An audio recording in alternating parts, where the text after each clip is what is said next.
Hey friends, as you probably have already guessed, I'm not from your generation. I'm a baby boomer, so I was born between 1946 and 1964, 78 million of us. And to that point in time, we were the largest generation in the history of our country. And everyone was talking about us. And then you came along.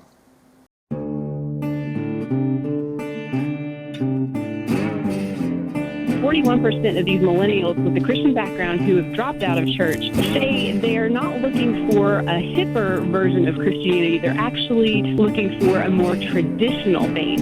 Because so many of them look at their faith differently. They're probably more tolerant in certain areas than we are. Some of that might be healthy, but a lot of it's not healthy. If you ask millennials what comes to mind when they think of Christianity, when they think of the church, they will tell you it's anti-gay. Are we just not listening? Anti-doubt. Millennials don't like words like never. Anti-woman. It doesn't mean they're narcissists. We all know what the church is against, and we really don't care what the church is for when you have that much baggage. What is this generation looking for? It's the wrong question to ask, because how is it that there's someone in your church who's 25, and at 25 now you're asking them to be part of your church?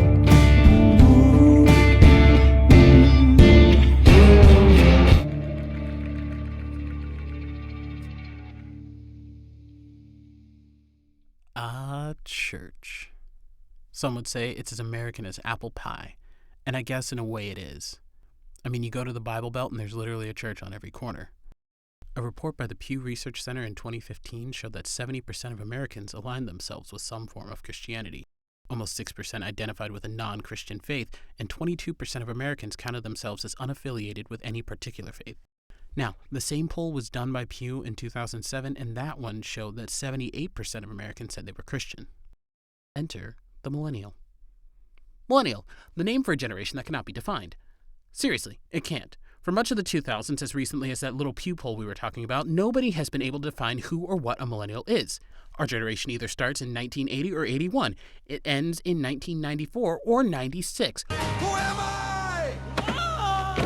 All this brings us back to the church's issue. Millennials don't like to go to church. Pew Research estimated that 35% of millennials are religiously unaffiliated, which has put the American church in a very, very bad situation, and it's scrambling. Young, hip guy welcoming all with graphic tee and cool glasses. I welcome everybody with arms wide open, revealing my tattoo so you know I have a past. Quirky transition to band. Invite everyone to stand. Let's do it. Coming soon to your town. A new kind of church. None of it's worked. Millennials aren't going to church. There's been some research done on why and what can be done about it. The Barna Group and Cornerstone Knowledge found that in 2014, 67% of millennials preferred a classic church over a trendy one. They preferred a sanctuary over an auditorium, and they preferred a quiet service over a loud one. So why are churches doing the opposite? Blogger and author Rachel Held Evans said that to get millennials back, churches have to stop trying to make church cool. It's not about making the church more hip. It's not about adding coffee shops in the lobby and fog machines on the stage. It's not about pastors who wear skinny jeans and wear Christian t-shirts ironically and use the word disrupt a lot. We wondered what millennials were looking for in a church, so we asked one. I think authenticity is important in life in general, and especially in church. Because I think that's kind of what the church is supposed to be, where people come together and they don't have to hide who they are, but they can just be themselves and be the broken people that we are, and we're all trying to support each other and encourage each other and just love and accept everyone for who they are. We want to be heard and genuinely listened to. We don't care what kind of coffee you use, where you hold your service. We just want to be a part of your community. Fellowship means community. Fellowship is important because that's kind of what church actually is. It's not a building or, the coolest band. It's a group of people who believe in God, who follow Jesus, and they form a community together, a family. We need to do better at creating a safe environment so that folks don't feel like they have to leave the church to ask their toughest questions about faith. No church is going to be perfect, you know.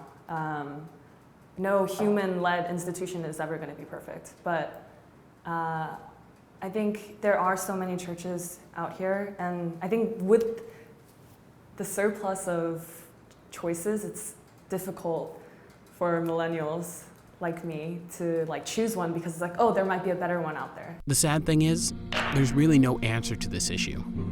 Churches are quickly losing this generation, and the state of the American church rides on getting millennials back through the doors.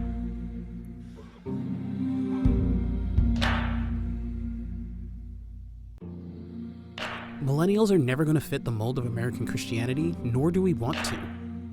We're interested in being seen as individuals and not a generalization. We want a church that doesn't hide when things aren't okay. If you want millennials back in the church, stop pushing us away and embrace us for who we are. As for you millennials, your job is to commit. Understand that if you want change, you have to be change. It's time to stop looking for something better and change what already exists. It's time to meet each other halfway.